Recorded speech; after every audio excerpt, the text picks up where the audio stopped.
Chapter 7. Be a bridge. Work harder? Even with all my achievements, degrees, knowledge, and wealth, what good is any of it if I do not give back by inspiring others? I make it a point to give back by speaking to students and graduates while keeping it real. What do I mean by keeping it real? I do not sugarcoat my experiences or the realities of the real world. When wealthy or highly accomplished people are asked how they achieve their status, too often they only give the default answer of hard work. Then they are asked what they did when they failed. The common answer is try harder. We all know that it is important to work hard, but that is not enough. Thankfully, when my father noticed that I was overworking, he would tell me to work smarter, not harder. This means you can work hard and make little to no progress while wasting precious time and energy. Or you can work smart, be creative, and find efficient ways to arrive at your goal or destination sooner than most. To elaborate on the point that you need to do more than just work hard, allow me to use a story told by author, public speaker, and business advisor Price Pritchett about a fly seeking freedom. A fly was hitting against the glass of a closed window, trying to get out of the room into the beautiful world outside. It could see lots of other flies outside enjoying complete freedom. The fly was so desperate to become free that it tried harder and harder to break through the glass. The whining wings were telling the sad story of the fly's strategy. Try harder. But trying harder was not working. The fly believed that going through the window was the only way to get to the land of dreams. The fly eventually died as it kept trying harder and harder to achieve the impossible feat of breaking through glass.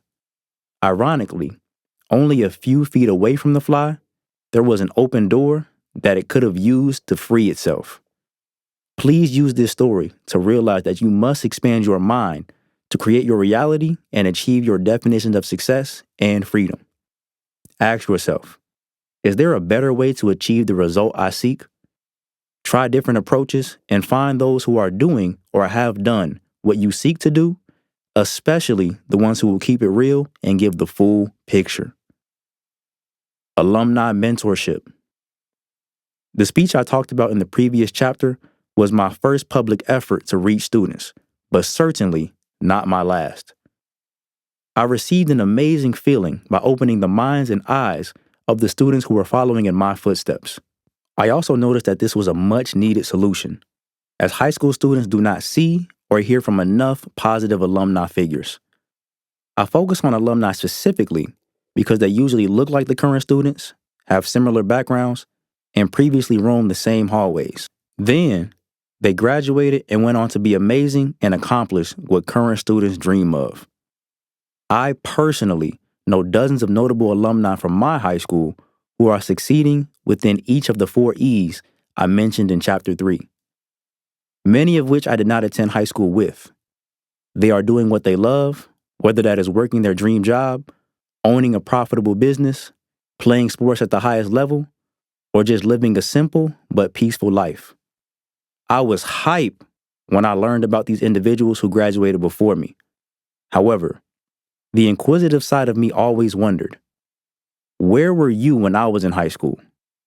Why didn't you come back to shed light and wisdom on how you achieved your current status?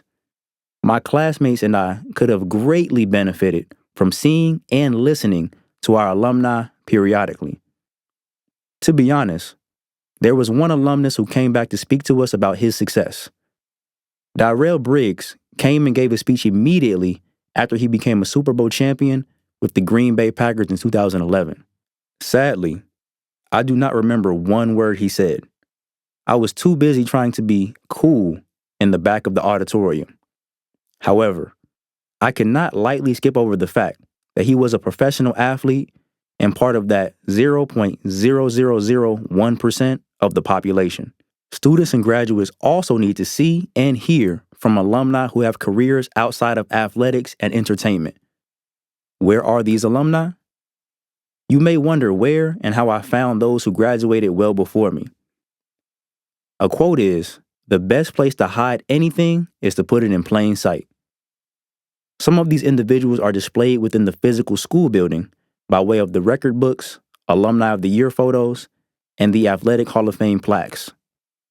Those are great ways of displaying what was accomplished by alumni, but I saw the opportunity to take things a step further and search for them on platforms like Facebook and LinkedIn. There were also times when I got lucky and ran into alumni while attending sporting events or shopping around the community. Then, they introduced me to their former classmates or older alumni whom they remembered and were still connected to. The problem, which is no fault of most 13 to 18-year-old students, is they will not make the effort to reach out to these individuals because they may not know what to say or realize that these individuals even exist. This shows the importance of a high school having an updated alumni directory that students and graduates can take advantage of. This is a platform that I and my high school classmate Russell Rice III have created for our alma mater. My personal list of alumni contacts is skewed with athletes because I am an athlete and due to non-athletes sadly going unnoticed. This is a problem in our society as we glorify athletes but overlook people in other professions such as accountants. But the reality is that accountants have longer careers, have easier accessibility, and are needed and used by everyone. Yet, since being an accountant is not popularized as the sexy thing to do, it is rarely celebrated or chosen as a career option. I could easily use other professions and trades as examples for this point. I challenge the student who reads this to find one or multiple graduates who came from their school and get to know them. Do not limit yourself to 5 or 10 years ago, as there are some alumni who graduated in the 1970s but can still provide you with great wisdom. I also challenge the graduate who reads this to visit your middle school, high school, college, or local organization and let the students know that you exist and are willing to help or mentor at least one of them. Your profession of choice is not overly important, but your story is. Be honest about the mistakes you have made and the multiple factors that attributed to your success. It is essential for everyone to have mentors for different aspects of life. Mentors help expedite the path towards success. In some instances, it is okay to lean on one person for multiple topics, but no one is an expert in everything. You are the sum of your network, which includes family, friends, neighbors, employers, classmates, teachers, people you follow on social media, and more. I have a vast network that allows me to make 1 to 2 phone calls and get any problem solved or connect with an expert in any field. This network includes, but is not limited to, HVAC experts, plumbers, videographers, investors, life insurance agents, real estate agents, content creators, podcasters, lawyers, medical school students, coaches, professional athletes, teachers at all levels, business owners of all industries and company sizes, and health experts in the physical, mental, and spiritual realms. Here is an example of a former classmate who achieved his definition of success. Stephon Waters and I grew up together on the same street. Stephon was a class clown who did not play on sports teams or have the best grades. Yet, he had a clear vision for his life after high school, and he brought it to reality. While we were in high school, the night before basketball games, I was able to walk to his parents' house and get a fresh haircut for $5. He cut hair in his basement for many people in our neighborhood and at our school. His basement is also where he built and owned a fully functional music studio. If I wanted to rap or sing after my haircut, I could. Now, more than 10 years later, he's one of the best licensed barbers and music engineers in the Midwest. He also rents a commercial property where he operates both of his passions. Throughout his journey and rise in popularity, he has gained tons of valuable information and knowledge that he now passes on to the next generation. Now, alumni who graduated before, with, and after him are dependent on his expertise. Some may look at him as an overnight success without realizing how long he has been working on his vision and craft. There were even teachers who did not think he would amount to much. Community service events. I hope that readers use the examples and events I give throughout this chapter as hints for what they can do for their communities. If you are passionate about something, create a community event or connect with an existing organization or group of people who share your same passions. During my last college spring break, I decided to give back to my high school again. Thanks to Mr. Matt White, a college and career readiness teacher, I spoke to his different classes of ninth grade students for an entire school day.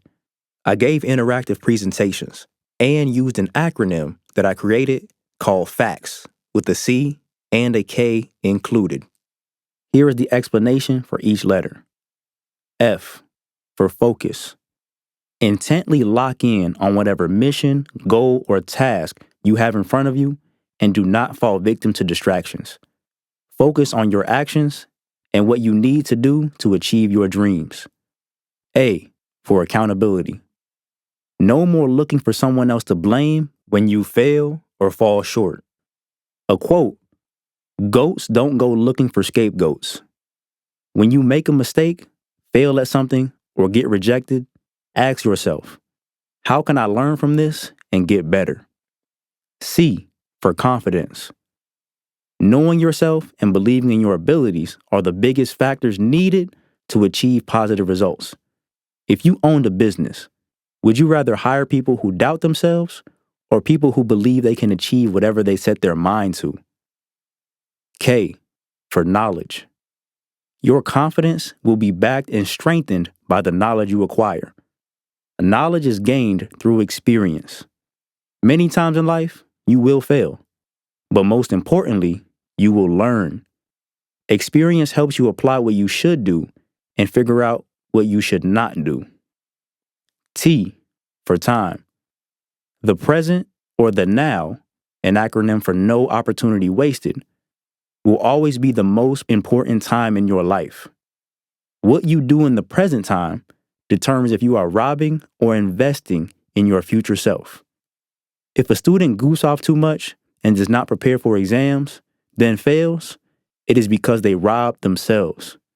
If that same student chooses to focus and study, then passes any tests, it is because they properly invested in themselves. S for success. You must create your own definition of what success is and strive towards it with every decision you make. I must capitalize and emphasize this point. Success is self-defined. Society often defines success as your salary and your job title. But trust me when I say, it is so much more than that. Success also includes your mental health or peace of mind, physical health, loving what you do, having your loved ones around you, and being able to comfortably enjoy your free time. Each one, teach one. Each One, Teach One was an event inspired by Dr. Eric Thomas. One day, he posted a YouTube video of himself and his team inspiring students. They decided to create poster board signs that displayed inspirational messages. I copied this idea and received help from friends and fellow alumni to execute it. I chose the first day of school at each building within my alma mater school district. As students arrived, they were greeted with positive energy, high fives, smiles, and posters with motivational messages such as, "Believe in yourself at all times. Good grades are worth thousands of dollars. Greatness is within you." This event showed the students that we, as a community, supported them and recognized their potential. On various occasions throughout the school year, I assembled groups of alumni to come speak to current high school students about their journeys. Sometimes the alumni group is all men, all women, or a mixture. College students, business owners, employees, and military personnel are included. These speaking engagements positively impact everyone, as there were instances when speakers were brought to tears upon seeing their former teachers and realizing how far they had come. Dear Kenny, whether you go to college or not, make sure to give back to your community. Help those around you to become better and learn from those who came before you. Be that connecting bridge between the two groups. Also, know that everyone can benefit from giving and receiving helpful advice. Sincerely, Kenny Glenn, success coach and entrepreneur. Financial Freedom Fridays. One day, a friend and Miami classmate, Kyle Brodnax, emailed me an article, and he suggested that we should teach financial literacy to our community. He explained his reasons, and I agreed with him. There are so many bad habits already instilled in students and graduates due to programming and the lack of proper financial education.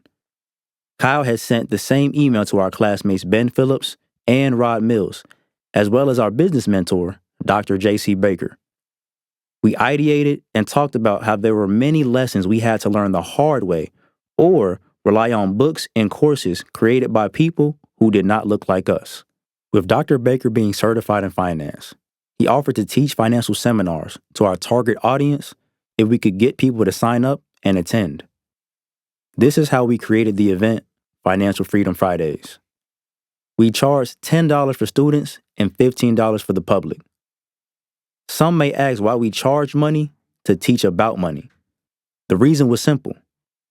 When people don't pay, they don't pay attention. We were able to pack out rooms, and attendees were happy with the mindset shifting information they received. As a transition to the next chapter, I want to again stress the importance of hearing from speakers and having mentors from multiple career paths who have achieved what you seek. Complete the following task. 1. Name 5 millionaires or billionaires who look like you. 2. Now, do it again. This time, the 5 you choose are not allowed to be professional athletes or entertainers. That second list was probably more difficult to complete. But why? It is because we have been programmed to place our values and attention on flashy careers. Even most adults cannot name 5 millionaires who are not athletes or entertainers. However, please trust me when I say that you do not have to be a criminal, a professional athlete, or an entertainer to become rich or wealthy. There are many other avenues to acquiring wealth and loving what you choose to do. You have the power and creativity to be anything you put your mind to. Money is not the key to happiness, but it sure does help alleviate the stress that not having money brings. There are plenty of 5- and 6-figure earners who live the lives of their dreams, and students need to hear from them. Dear Kenny, who do you think earns more money per year, Steph Curry or Mark Cuban? If you do not know who these individuals are, Steph Curry is a Hall of Fame basketball player and the best three-point shooter in NBA history. Mark Cuban is a billionaire and the owner of the Dallas Mavericks, an NBA team. Before becoming a billionaire, Mark Cuban got his first job as a computer software salesman. That job allowed him to learn about technology and how to sell. Afterwards, he created his own company while also investing in the stock market. There are many lessons to be learned from those who did not acquire their wealth from sports or entertainment. What is stopping you from finding these individuals, questioning them, and then following a similar path? Sincerely, Kenny Glenn, success coach and entrepreneur.